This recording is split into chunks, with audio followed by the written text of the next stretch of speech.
미사일을 만들 때 대기를 뚫고 올라가게 하는 게 쉽지 않은 것 같아요. 그보다 더 어려운 것은 한번 올라간 대기권 밖으로 올라간 그 미사일을 다시 재진입시키는 거, 그게 고도의 기술이라고 합니다.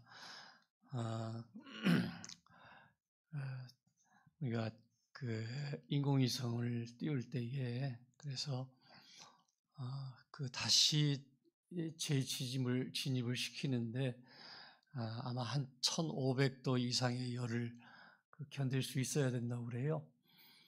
그래서 여기를 뚫고 올라가면은 무중력 상태에서 굉장히 우리가 보기에는 자유롭게 그렇게 인공위성이 지구를 돌고 또 다른 천체를 향해서 나아가고 하는 모습을 보게 되는데, 그렇게 하다가 다시 들어올 때에는 그냥 파편이 돼서 떨어지든지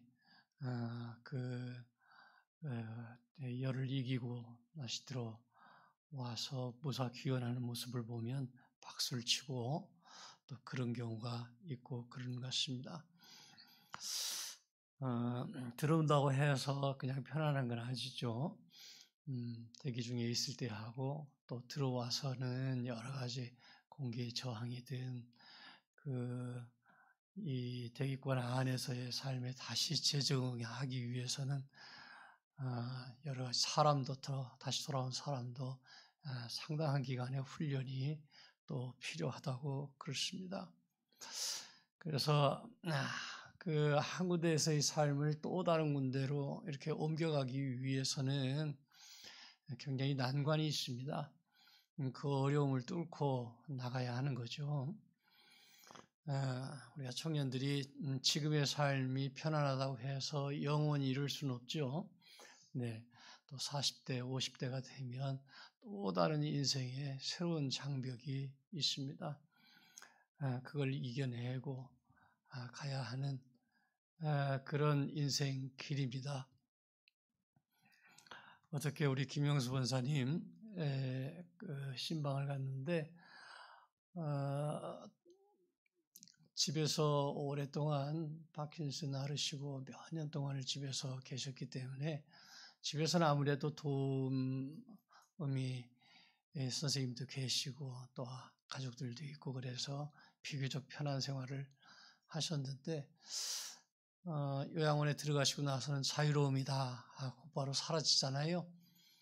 그러니까 아무래도 통제가 있고 또 부끄러운 모습도 보여야 되고 내 마음대로 그렇게 움직여주지 않는 그런 도우미들 때문에 속상하기도 하신 것 같아요. 그래서 저한테 이미 말씀하신 게 꽤 오래 전인데 그 후로 전화로만 이런저런 변화가 있다는 얘기를 들으면서 집에 또 다시 갔다 오시고 다시 재적응하시고 그러면서 이제는 좀 한 단계 넘어가셨나 했더니 어지간하니까 저한테도 막 분노를 하셔요.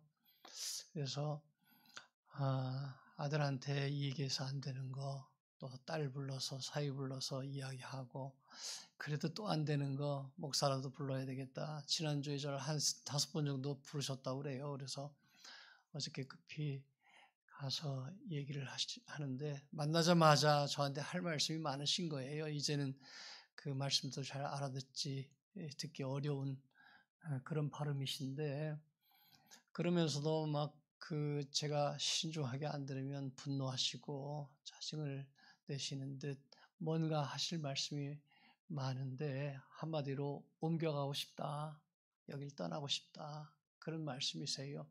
나중에 아드님하고 얘기를 하니까 이게 한국에서 몇 번째 되는 그런 아주 비싼 요양원인데 여기를 떠나가면 또 어디로 가시겠느냐.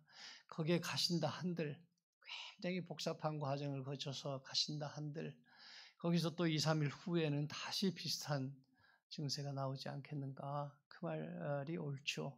네, 너무나 안타깝습니다. 제가 어제 예배 후에 기도하면서는 그 너무 안타까운 마음에 이제 그 요지가 그렇습니다. 이제 또 새로운 세계로 이렇게 진입해 들어가는 것 인정하시고 그러시고 그 세계에서 그 믿음으로 견뎌내시고 또 감사를 배우고 그래서 적응해 가실 수 있도록 그런 여주로 기도했지만 사실 우리 인생이라고 하는 게 청년기 지나면 장년기, 노년기를 거쳐서 언젠가는 또 죽음의 때가 있는 것입니다. 이 세상을 떠나야 될 때가 있는 것입니다. 어떤 의미에서 그래서 가장 큰 장벽, 우리 앞에 놓인 가장 큰 경계를 넘어서신 분은 주님이시죠. 네. 그 죽음의 장벽을 넘으시면서 의연하게 이 장벽을 통해서 세상 모든 사람들을 위해서 내 몸을 내어주는 그러한 놀라운 판단을 하시고 하나님 아들로서의 그런 인간의 모든 죄악을 용서하고 우리에게 영생의 삶을, 영생의 소망을 주시는 그런 길을 걸어 가셨습니다. 우리는 비범하지 못한 일상생활을 살아갑니다. 그러나 그런 우리도 역시 매일매일이 우리 앞에 놓인 장벽을 넘어가는 그런 인생입니다. 우리 체리 자매가 왔는데 어저께 상견례를 했습니다. 결혼한다고 해서 꽃길만 있는 거 아니에요. 여기 선배들도 있어요. 네, 꽃길만 있는 거 아니에요, 그죠? 네. 꽃길이에요? 거짓말이래요. 그래요. 한 1년, 2년 정도는 정말 꽃길이 될 수 있어요. 그런데 그 후가 되면 이제 다 보이고 불편하고 그래서 다투게 되고 위기가 와요. 위기가 와요. 그 위기를 우리 선배들은 이겨놨어요. 물론 너무나 커다란 성격차로 또 어려움을 겪는 분도 계셔요. 오히려 같이 있는 것보다는 밖에 있는 게 오히려 더 서로 간에 복이겠다. 그런 판단을 하는 경우도 있지요. 여하튼 그렇게 좋게만 보였던 연애 결혼도 그 장벽입니다. 그 장벽을 넘어서야 되는 거예요. 네, 넘어설 때에 내 힘으로 넘어서기 어려워요. 그러니까 하나님의 도우심이 필요합니다. 그 도움 가운데에서 우리가 어떻게 지혜롭게 이 장벽을 넘을 수 있을 것인가 를 놓고 미리부터 준비하고 고민해야 될 것입니다. 청년의 특징이라고 하면 이런 장벽을 두려워하지 않는 거잖아요. 네, 그게 청년입니다. 두려움 없이 그냥 머리를 디미는 거죠. 그래서 내 머리가 깨지든 장벽이 무너지든 한번 부딪혀 보는 거죠. 그게 청년의 특징입니다. 그러다 보니까 사고도 내고 역사의 진보의 주인공도 청년이 될 때가 많습니다. 그래서 내 가족들, 내 아내, 내 아이들에 대한 염려 때문에 감히 할 수 없는 그런 도전도 청년 때는 해보는 것이죠. 그러면서 성장하고 자신만 성숙하는 게 아니라 주변도 함께 세워나가는 그런 역할을 하는 게 우리 청년들입니다. 노년에 이런 담대함이 어렵죠. 그러나 우리가 지금 김영수 원사님의 예를 들었듯이 우리가 가야 할 길이라고 한다면 그런 순간에도 어떤 청년의 그런 패기가 필요합니다. 그래서 내가 아는 목사님은 반드시 매년 청년들이 부르는 노래를 한두 곡씩 암기를 해요. 일부러 암기를 해가지고 그 노래를 따라가는 거예요. 그래가지고 청년들 앞에서 그 노래를 불러주는 거죠. 그러면 저분은 청년성을 지켜내고 있구나 하면서 존경하게 돼요. 네, 어떻게든 요즘 컴퓨터도 귀찮아요. 그냥 내가 배우면 할 수 있는 것도 동가 은하야 부르고 그래요. 근데 우리 대부분 다 그렇죠. 그런데 가능한 우리가 그런 것을 지켜나가면서 AI다 뭐다 배워가면서 우리가 뒤따라 가는 거죠. 노년들은 새로운 도전을 해볼 체력, 마음의 여유 이런 것들이 없습니다. 그러나 언젠가 우리에게 다가올 노년을 기다리고 계획하고 또 하나님 앞에 서는 그날까지 계획하고 담대하게 그 경계를 넘어설 수 있는 그러한 믿음의 용기가 있다고 한다면, 그러면 하나님 앞에서나 또 우리 모든 사람 앞에서 자랑스러운 모습으로 남아있게 될 것입니다. 나이와 상관없이 흔들리는 그 즐거움을 찾는 사람이 젊은입니다.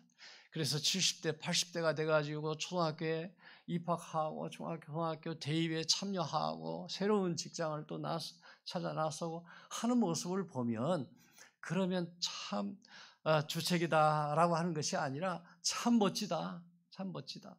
저렇게 노년에 들어서도 자기 옷매무새를 신경을 쓰고 머리에 신경을 쓰고 또 자기 개발을 하고 도전을 하는 그 모습이 참 아름답다, 이렇게 생각을 하게 되는 것입니다. 여행이라고 하는 게 우리를 참 그렇게 넓혀주는, 지경을 넓혀주는 그런 계기가 되는 것 같아요. 여행을 갈 때마다 저 자신이 흔들리는 경험을 하게 됩니다.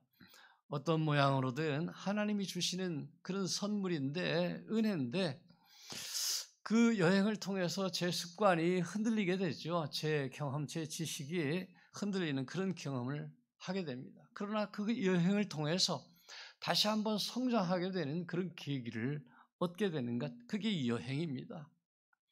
여행을 떠날 때 내 집이 있죠, 내 가정이 있죠. 그곳을 떠나야만 여행입니다. 내가 편안한 곳, 익숙한 곳, 그것을 떠나서 불편하지만 다시 돌아올 거 뭐하러 가요? 응? 산에 올라가 봐야 다시 내려올 거 왜 올라가요? 그렇지만 산에 올라가면서 또 여행을 떠나면서 불편한 그 가운데에서 내가 얻을 수 있는 새로운 도전의 경험이 있는 거죠. 나를 성숙하게 하는데 지식이나 내 경험의 지평을 넓히는 그런 기회가 되는 것입니다. 흔들린다라고 하는 것은 이미 자기 것이 있다는 것입니다. 내 집이, 내 편안한 그곳이 있다 하는 것이지요. 그렇기 때문에 그곳을 떠나면 흔들림, 때로는 불안하기도 합니다. 염려가 되기도 합니다. 또 파괴되는 그런 경험도 하게 됩니다. 내가 완전히 잘못됐구나. 그러면서 완전히 180도 변모하는 그런 경험도 하게 됩니다.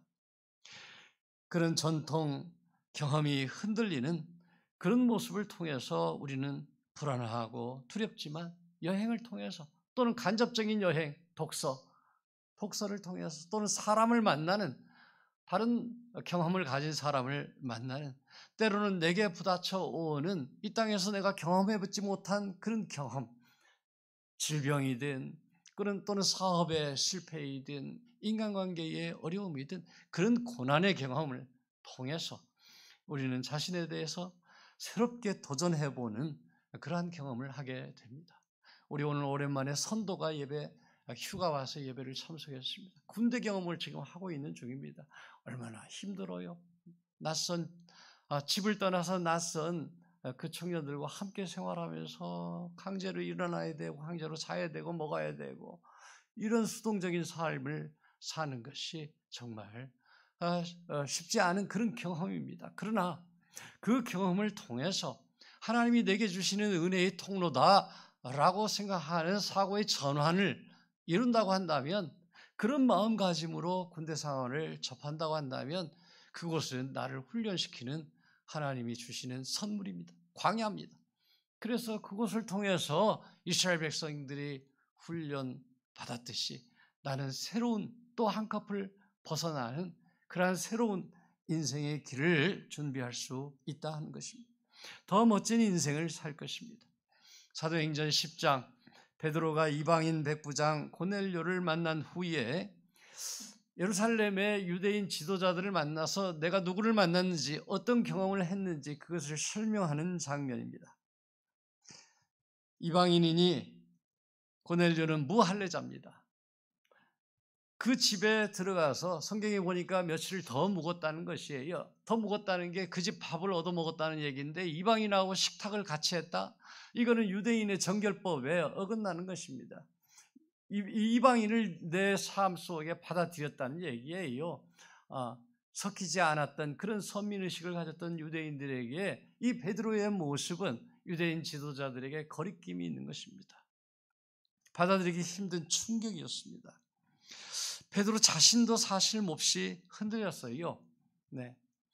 환상 가운데에서 이방인의 음식을 먹으라 라고 하는 음성을 10장에서 듣죠.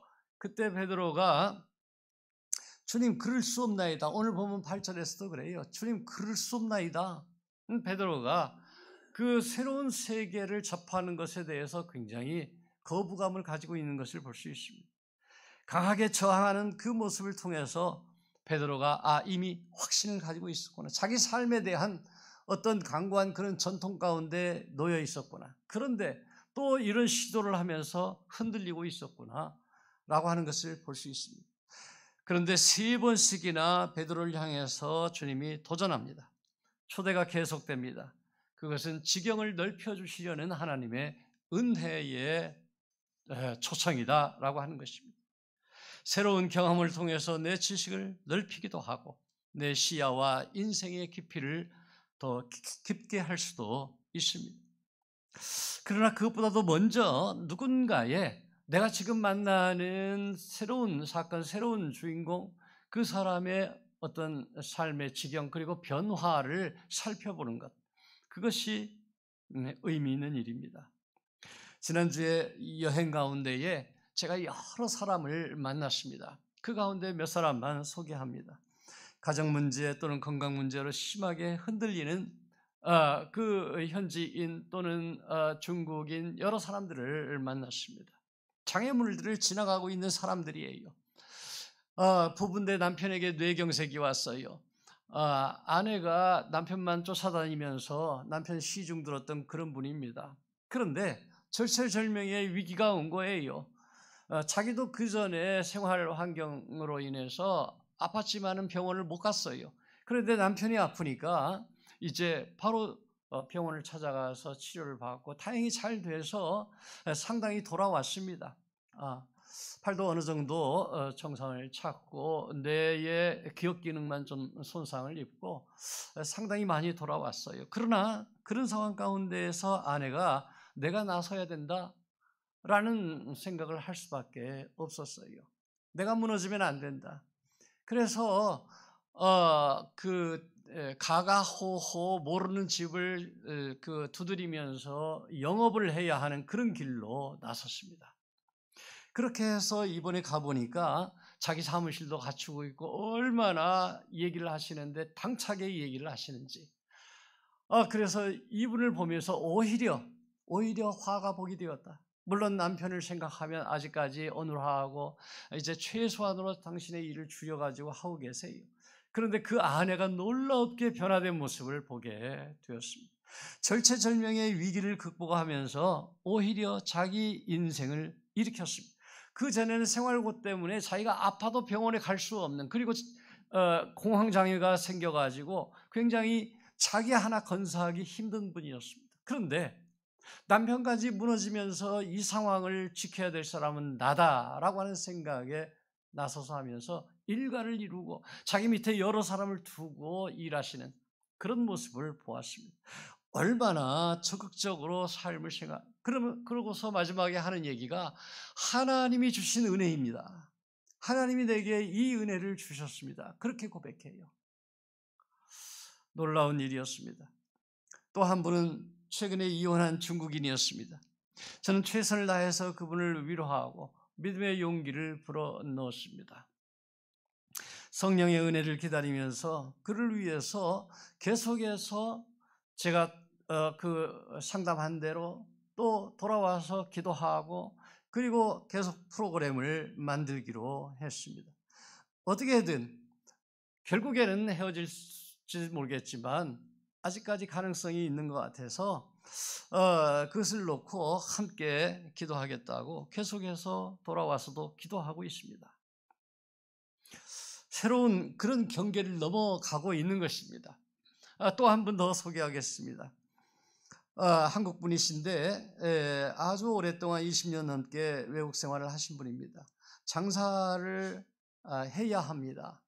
하루라도 안 할 수가 없는 분입니다. 그런데 아이들이 둘이 있는데 이제 초등학교, 중등학교에 다니는 아이들입니다. 외국에서 이 학교 저 학교를 돌아다녔습니다. 그러면서 아이들이 방치가 되고 있습니다. 아이들이 계속 유급을 하고 있습니다. 이 어려움 때문에 만나자마자 눈물을 흘리는데 계속해서 어찌할 줄 몰라서 그 불안해하는 모습을 가지고 눈물을 흘리는 한국인 엄마였습니다. 이 엄마를 위로해야만 하겠다. 하나님이 내게 보내주셨다라는 생각으로 이틀을 연속해서 만나고 상담하고 계속해서 한국에 와서 여기저기 전화를 넣으면서 그 아이들을 어떻게든 계속 그 붙잡아야 할 길을 찾아야 되겠다라고 그렇게 마음 먹고 기도하고 있습니다. 제가 소개한 분들 그 외에도 여럿 계시지만 그분들 역시 다 저와 여러분들처럼 새로운 경계를 넘어가면서 인생을 꾸려가고 있는 분들입니다.